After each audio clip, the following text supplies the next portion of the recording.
नमस्कार। आकाशवाणी जयपुर अजमेर से प्रस्तुत हैं प्रादेशिक समाचार।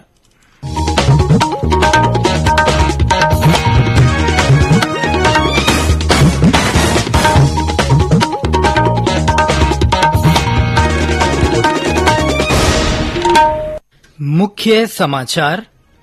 जोधपुर में दो समुदायों के बीच पथराव के बाद स्थिति नियंत्रण में, पुलिस ने 97 उपद्रवियों को गिरफ्तार किया। प्रधानमंत्री नरेंद्र मोदी और डेनमार्क की प्रधानमंत्री मेट फ्रेडरिक्सन ने कोपेनहेगन में प्रधानमंत्रिमंडल स्तर की वार्ता की। दोनों देशों ने हरित भागीदारी की समीक्षा की। खेलो इंडिया विश्वविद्यालय खेलों का भव्य सांस्कृतिक और रंगारंग कार्यक्रमों के साथ समापन। 500 विद्यार्थियों ने आजादी का अमृत महोत्सव थीम पर योगासन किया। और प्रदेश में पश्चिमी विक्षोभ के असर से अधिकांश स्थानों पर तापमान में गिरावट। श्रीगंगानगर में कई स्थानों पर बारिश हुई। समाचारों के साथ मैं सिद्धार्थ जैन और अब समाचार विस्तार से। जोधपुर में कल दो समुदायों के बीच पथराव के मामले में पुलिस ने 97 उपद्रवियों को गिरफ्तार कर मुकदमे दर्ज किए हैं। अतिरिक्त पुलिस महानिदेशक कानून व्यवस्था हवा सिंह घुमरिया ने बताया कि जोधपुर शहर के 10 थाना क्षेत्रों में कर्फ्यू लगाया गया है। शहर में डिप्टी और एडिशनल स्तर के अधिकारियों सहित करीब 1000 जवानों का जाब्ता तैनात किया गया है। पुलिस हर छोटी बड़ी घटना पर नजर रखे हुए है। इधर जिले में इंटरनेट सेवाएं बंद कर दी गई हैं। पुलिस उपायुक्त वंदिता राणा ने बताया कि कर्फ्यू लगाने के बाद शहर में फिलहाल स्थिति नियंत्रण में है। कर्फ्यू से आवश्यक सेवाओं को मुक्त रखा गया है। इधर केंद्रीय कृषि और किसान कल्याण राज्य मंत्री कैलाश चौधरी ने राज्य की कांग्रेस सरकार पर वोट बैंक और तुष्टीकरण की राजनीति करने का आरोप लगाया है। कल बालोतरा में श्री चौधरी ने कहा कि मुख्यमंत्री जोधपुर में हुई सांप्रदायिक हिंसा को नियंत्रण करने के बजाय अनर्गल बयानबाजी करने में व्यस्त हैं। वहीं जिला प्रभारी और तकनीकी शिक्षा मंत्री डॉक्टर सुभाष गर्ग तथा गृह राज्य मंत्री राजेंद्र यादव ने जोधपुर में उत्पन्न स्थिति का जायजा लिया। इस दौरान उन्होंने कहा कि राज्य सरकार और जिला प्रशासन द्वारा पीड़ितों की हर संभव मदद की जाएगी। प्रधानमंत्री नरेंद्र मोदी और डेनमार्क की प्रधानमंत्री मेट फ्रेडरिक्सन ने कल राजनयिक स्तर की बातचीत की। उन्होंने हरित कार्यनीतिक भागीदारी की समीक्षा की। ये भागीदारी भारत और डेनमार्क के बीच इस तरह की पहली व्यवस्था है। श्री मोदी 3 यूरोपीय देशों की अपनी यात्रा के दूसरे चरण में डेनमार्क की राजधानी कोपेनहेगन पहुंचे। श्री मोदी ने कहा कि उनकी इस यात्रा से भारत और डेनमार्क के बीच संबंध मजबूत होंगे। उन्होंने डेनमार्क की प्रधानमंत्री मेट फ्रेडरिक्सन के साथ भारत यूरोपीय संघ संबंधों, हिंद प्रशांत क्षेत्र तथा यूक्रेन सहित कई क्षेत्रीय और वैश्विक मुद्दों पर बातचीत की। उन्होंने आशा व्यक्त की कि भारत यूरोपीय संघ मुक्त व्यापार समझौते पर बातचीत जल्द पूरी की जाएगी।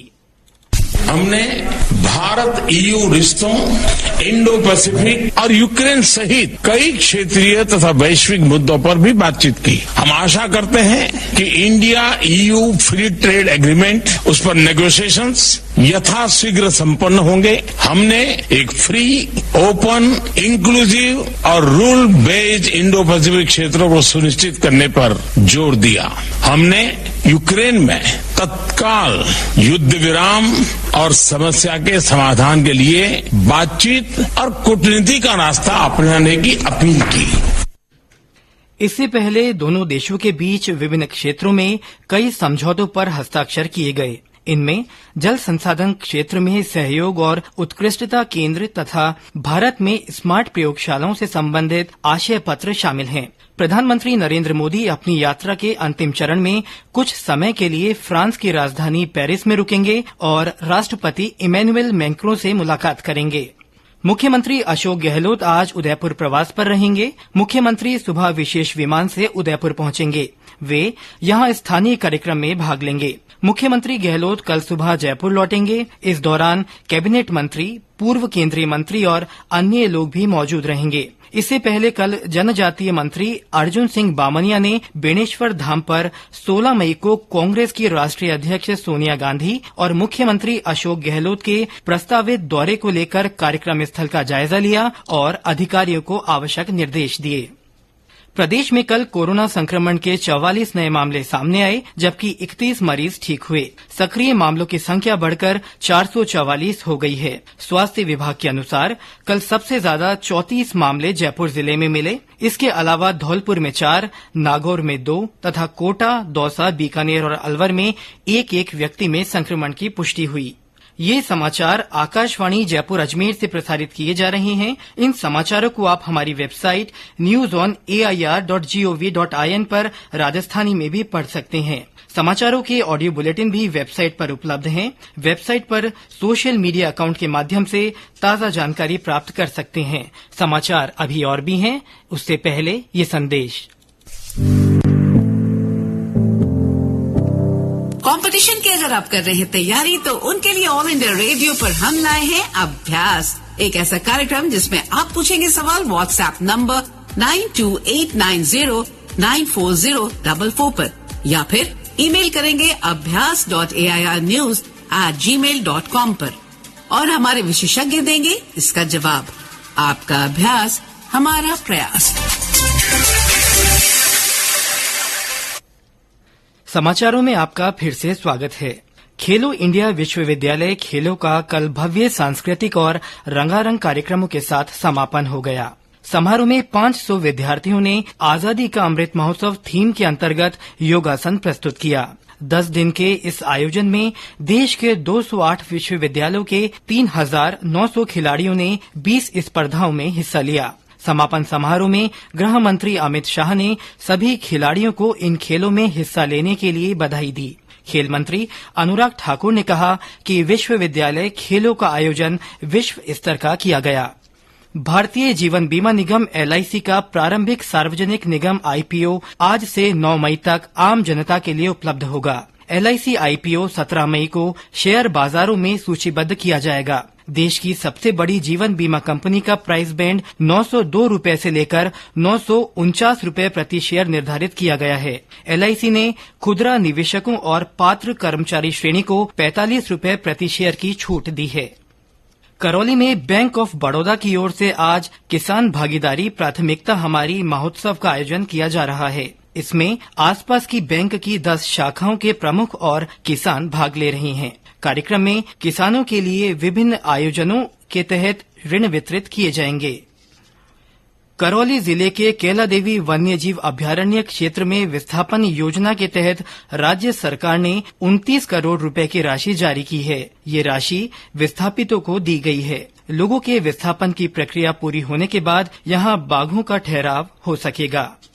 शेखावटी के संस्थापक महाराव शेखाजी का 534वां निर्वाण दिवस कल सीकर जिले के रलावता गांव में शेखाजी निर्माण स्थल पर मनाया गया। इस दौरान महाराव शेखा संस्थान के तत्वाधान में श्रद्धांजलि सभा का आयोजन किया गया। संस्थान के अध्यक्ष और पूर्व विधानसभा उपाध्यक्ष राव राजेंद्र सिंह ने महाराव शेखाजी के व्यक्तित्व पर प्रकाश डाला। उन्होंने कहा कि शेखाजी सांप्रदायिक सद्भाव के प्रतीक थे।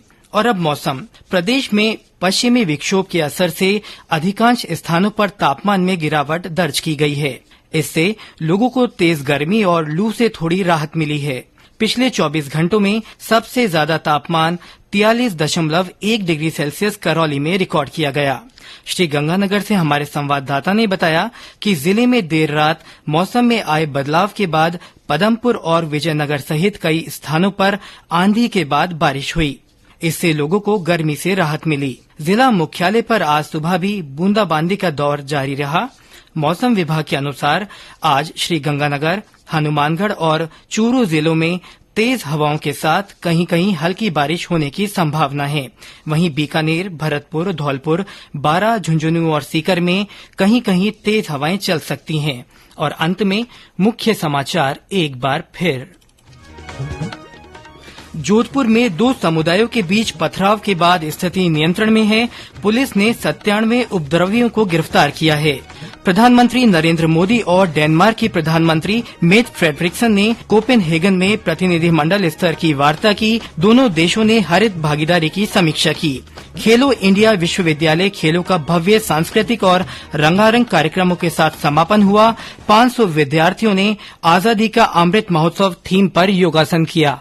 और प्रदेश में पश्चिमी विक्षोभ के असर से अधिकांश स्थानों पर तापमान में गिरावट आई है। श्रीगंगानगर में कई स्थानों पर बारिश हुई है।